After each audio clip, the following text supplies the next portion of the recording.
அக்கா வீட்டுல கொசு தொல்லை ரொம்ப அதிகமா இருக்குங்கக்கா. நைட்ல குழந்தை தூங்க மாட்டேங்கிறாங்க. கொசுவெல்லாம் கொல்றதுக்கு ஒரு ஆள் கொடுங்கக்கா. இருக்குங்கண்ணா தரேன். இந்தாங்கண்ணா. என்னண்ணா பாத்துட்டு இருக்கீங்க? அக்கா டேட்டு ரேட்டு ரெண்டும் செக் பண்ணிருக்கேன்க்கா. நான் டேட்டு ரேட்டு செக் பண்றேன். நீங்க இதுல எச்சரிக்கைன்னு சொல்லி கொடுத்துருக்கானே அதை நீங்க செக் பண்ணிருக்கீங்களா? ஏங்கா கொசுவை கொல்ற மிஷினுக்கு எச்சரிக்கை பார்த்தேன் பண்ண போனானு நைட்டு கொண்டு போய் போட்டு கதவெல்லாம் முடி தூங்கின அப்படின்னா காலைல எழுந்திருக்கும் போது கொசுல செத்து கிடக்க போகுது. இதுல கொடுத்துருக்க இன்ஸ்ட்ரக்ஷன் படி யூஸ் பண்ணா ஆல் அவுட், இல்லாட்டி ஆளே அவுட். ஆனா நிறைய பேத்துக்கு இந்த மிஷின் எல்லாம் எப்படி யூஸ் பண்ணுங்கிறதே தெரியறது இல்லைங்கண்ணா. அதுலயே எப்படி யூஸ் பண்ணுங்கிற இன்ஸ்ட்ரக்ஷனோட தான் கொடுத்துருக்காங்கண்ணா. அதுல doors and window should be kept open while using அப்படின்னு கொடுத்துருக்காங்க. அப்படின்னா நீங்க கொசு விரட்டியை பயன்படுத்தும் போது கதவை ஓபன் பண்ணி வச்சுட்டு தான் பயன்படுத்தணும். நான் இந்த லிக்விட்ல டிரான்ஸ்புளோரித்தின் அப்படிங்கிற வீட்டு உபயோக பூச்சிக்கொல்லியை பயன்படுத்துறதுனால சின்னவங்கல இருந்து பெரியவங்க வரைக்கும் இதை சுவாசிக்கும் போது அலர்ஜி இந்த மாதிரியான ப்ராப்ளம்ஸ் எல்லாமே வரும்.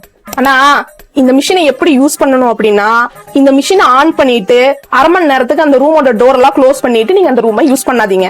அதுக்கப்புறமா இந்த மிஷினை ஆஃப் பண்ணிட்டு நீங்க நிம்மதியா தூங்கலாங்கண்ணா. அண்ணா இந்த மாதிரி இன்ஃபர்மேஷன் நிறைய பேருக்கு தெரியறது இல்லைங்கண்ணா. மறக்காம உங்க ஃப்ரெண்ட்ஸ் அண்ட் ஃபேமிலிஸ்க்கு இந்த விஷயத்தை ஷேர் பண்ணிட்டு நம்ம பேஜை ஃபாலோ பண்ணிக்கோங்க.